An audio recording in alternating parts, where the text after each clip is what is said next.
Holly, let's go to the hotline and bring in our guest for this week. Heather Holm is a pollinator conservationist and author of 4 books, Pollinators of Native Plants, Bees, Wasps, and the most recent book, Common Native Bees of the Eastern United States. Heather's expertise includes the interactions between native pollinators and native plants and the natural history of biology and native bees and predatory wasps. Welcome to the program, Heather. Thanks, Holly. Great to be with you. Well, we thank you for taking time out of your day and not only to educate Holly and myself, but all of our listeners. So I'll start with this. How did you get into being a pollinator conservationist? Well, first, what I can tell you is it was by no means a straight path. I studied horticulture and natural resources management in college. And following graduation, my work largely focused on landscape design and management. So for many years after that, I worked in what I would call traditional horticulture. And then I began to learn about the benefits of native plants. And I shifted my work over time from traditional horticultural landscaping to landscaping with native plants. And that was really, I would say, when I had this epiphany, I began to notice really the significant difference in diversity of insects visiting these native landscapes compared to more traditional landscapes. And so year after year, I was really marveling at this amazing variety of different pollinators that were visiting specific plants. And I started to see these really distinct patterns year after year. The same bee would show up and visit the exact same plant year after year. And this is what I like to call when I literally fell down the insect rabbit hole and never came out. And so becoming more and more curious about these insects, I joined a postdoc and graduate student study group at the local university. I assisted with some pollinator research projects. And after that, that's when I started writing my first book, because I thought this is just so fascinating. I want to tell other people about it and give them some inspiration on what to plant for pollinators.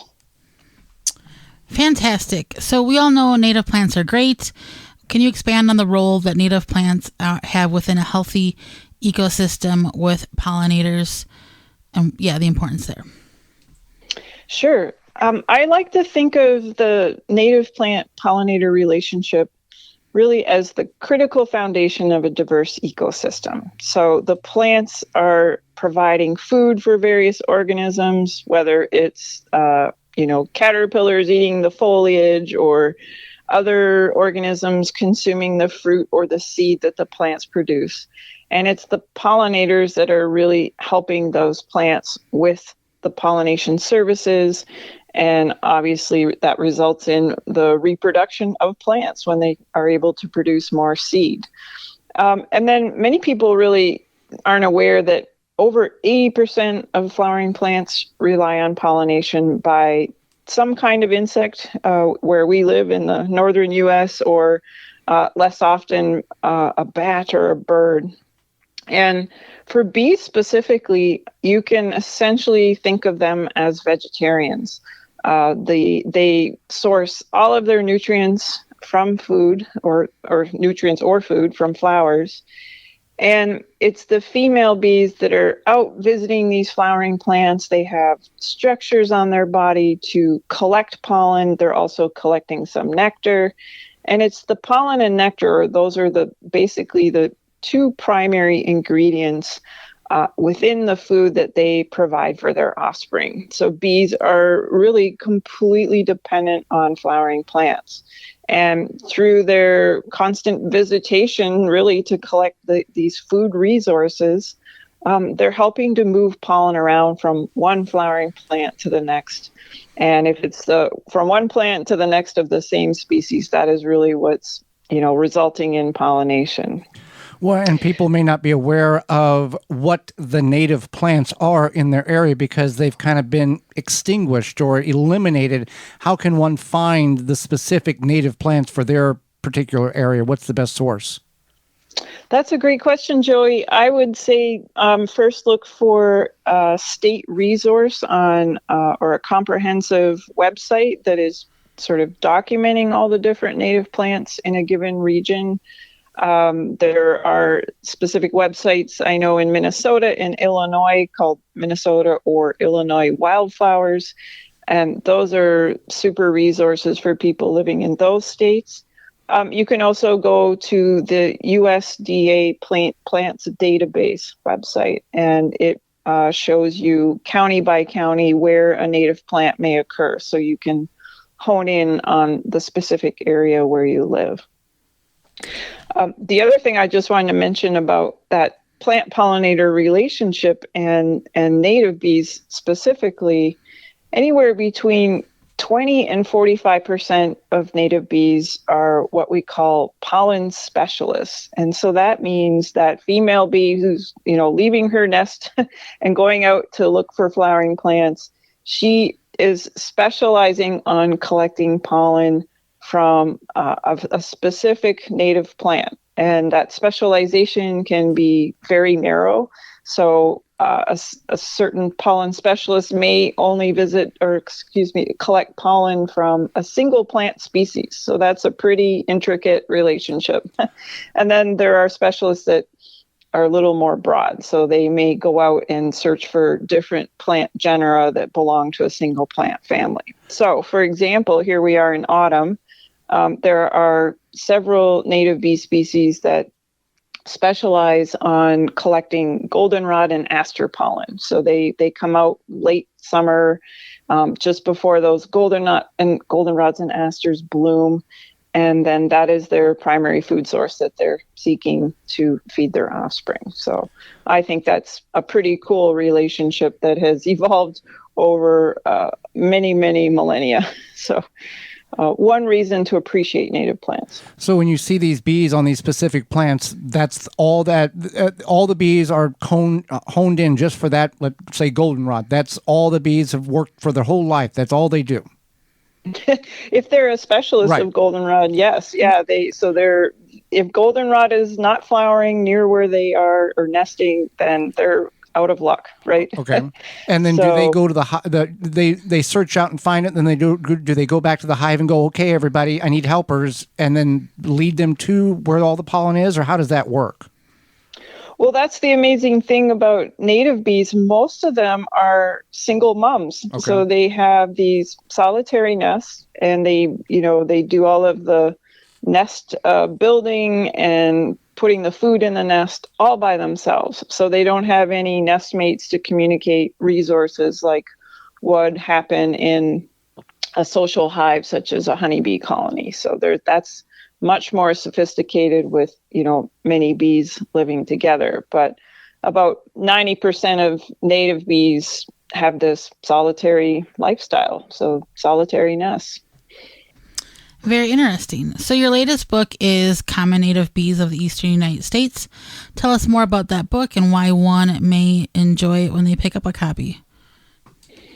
Yeah, so this book, my latest book, is what I call a pocket guide. So it's designed for people. It's small and it's spiral bound, so it's designed for people to throw in their backpack and take with them if they're out on a hike or while they're out in nature.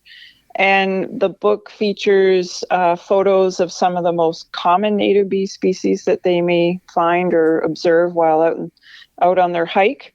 And it also provides a little bit of natural history information at the family and genus level. So it's really designed to introduce people to bee diversity, and hopefully will start to cultivate some curiosity and wonder.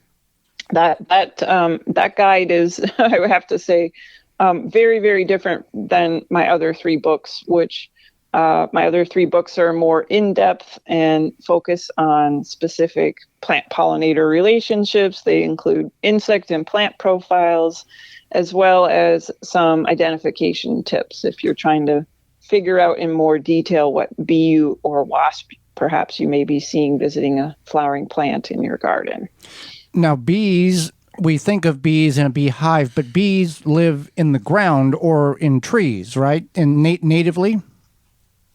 Yes. So most native bees have nests in the ground, and those, again, are usually solitary nests, not always. And then the small minority do nest above ground, and for the most part, they're looking for pre-existing cavities, and that can include a hole in wood, such as a standing dead tree or a log lying on the ground. We have some above ground cavity nesters that like to nest in plant stems, and then others will make their own nest. So what we call like a free-form nest. They may form that with pebbles and some mud. And so they're sort of making their own housing structure for their nest. Now, what are some ways anyone can help pollinators? I know some people will say, well, I don't have a garden. I don't even have land. I rent. What are some ways in which we can all contribute to the benefit of helping pollinators? Well, even if you don't own property or you don't have your own garden, there are still a number of opportunities. You could consider volunteering with a local nonprofit or government, for a project that is focusing on planting pollinator habitat, or you can volunteer to help restore a park in your neighborhood. You can also consider and look at your community as a whole and look at where is new pollinator habitat, where could it be incorporated? Sometimes local businesses are amenable to putting in container plantings, and even a small container, if it's planted thoughtfully, can support a few pollinators. The other place that people often overlook is places of worship. So churches, synagogues, etc. They often own extensive amounts of property. So, for example, in my community, many new pollinator planting projects have been initiated by the members of a specific place of worship. So the other thing to keep in mind is there's often grant funding to help fund, this project. So be sure to check with your local watershed or city, county, or state. And that grant funding can help offset the cost of a pollinator planting project. And then I would say, if you don't know where to start, contact your local Native Plant Society, Wild Ones chapter, or similar nonprofit that's focusing on pollinator habitat within the community. So you don't need to own your own property to start to make a difference. And if you can't physically volunteer, you can also obviously volunteer for organizations by doing other things, administrative work, outreach work. So every little bit you do like that can help pollinators at a local level. That's some really great information overall. We really appreciate having you on the program with all this great information. How can people find out more about you and your work? Oh, thanks for asking, Holly. I would just suggest that people can visit my author website, and it's really full of resources, handouts, plant lists. You'll get lost on there. And the URL is www.pollinatorsnativeplants.com. And that's where you can get the book as well? The books? Yes. Yep. You can learn about the 4 different books I've authored and figure out which one might be one that would work for you. Well, Heather, we greatly appreciate the time and the information you've shared with Holly and myself and all of our listeners, and the knowledge that you've enlightened us in regards to pollinators. Oh, thanks so much, Joey. It was great to speak with you both. Absolutely. For more information, please visit thewisconsinvegetablegardener.com.